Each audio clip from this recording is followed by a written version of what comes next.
La parole est à Monsieur Krabal.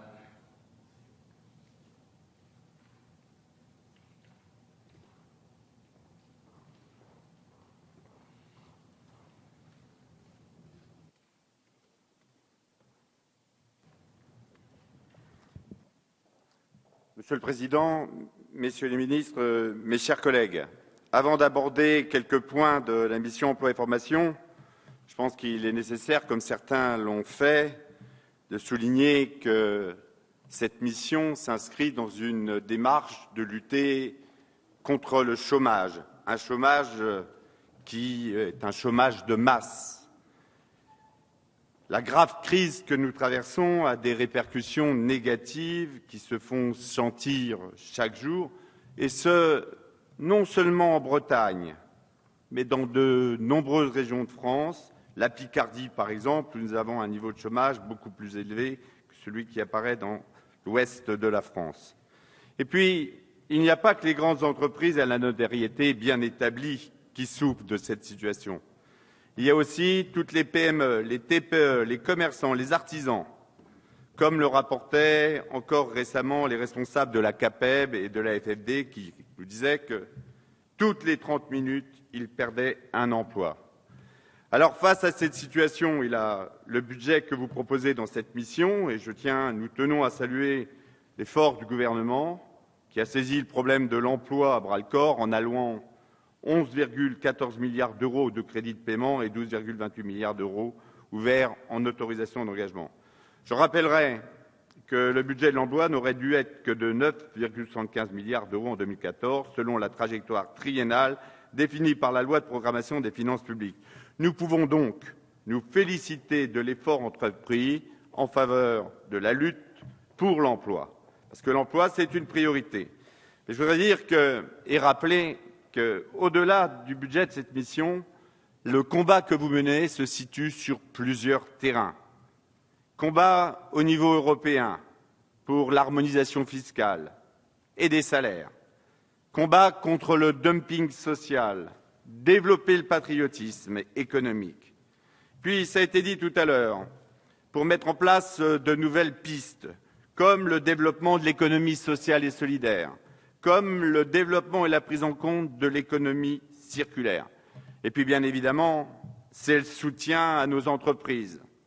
Surtout, je voudrais dire, les PME, les PMI, les TPE, les artisans, les commerçants, avec la BPI et le CICE. Là, il nous faut peut-être encore aller plus loin avec les petites entreprises qui font de l'emploi non délocalisable. Et puis, bien sûr, il y a les emplois d'avenir et les contrats de génération. Le groupe 2RDP se félicite que les objectifs que vous êtes assignés de pouvoir aller jusqu'aux 100 000 soient dans de bonnes voies pour la fin de l'année. Donc, n'oublions pas que l'objectif, c'est d'aller à 150 000 pour 2014. Mais je voudrais dire aussi et signaler qu'il y a nécessité de créer des passerelles entre ces emplois et les emplois pérennes, mais aussi à donner aux collectivités territoriales, et c'est un maire qui vous parle, les moyens de porter cette ambition. Aussi, nous serions également bien inspirés de permettre aux collectivités locales de bénéficier aussi des contrats de génération qui rencontrent quelques difficultés dans leur mise en œuvre, mais qui sont une excellente idée. Je vais maintenant aborder le thème de l'apprentissage, mesure importante. Là aussi, la volonté est manifeste de voir l'apprentissage se développer du fait de la pertinence, de la pédagogie, de l'alternance pour tous les niveaux de qualification et des bonnes performances en matière d'insertion professionnelle à l'issue des contrats destinés aux jeunes âgés de 16 à 25 ans. L'État s'est engagé à hauteur de 1,7 milliard pour l'année 2013. L'objectif étant d'amener les effectifs passés de 435 000 aujourd'hui à 500 000 en 2017. À ce titre, personnellement, je salue la dynamique qui est engagée avec la mission locale, avec le CFA sur le territoire qui vont s'étendre. En dehors de ces aspects de renforcer l'apprentissage, la formation, n'oublions pas tout ce qui a été fait aussi dans le cadre de l'éducation.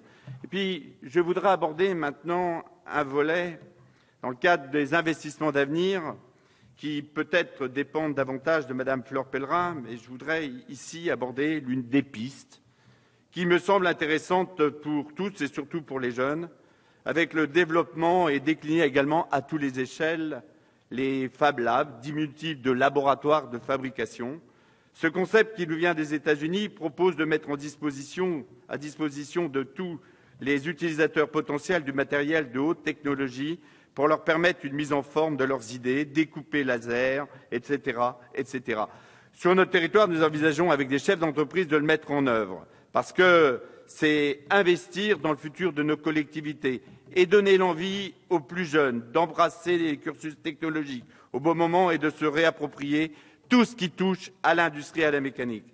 C'est aussi un vecteur puissant au service de futurs jeunes entrepreneurs et des industriels, dont les synergies permettront de dynamiser la relation entre éducation, industrie et volonté d'entreprendre.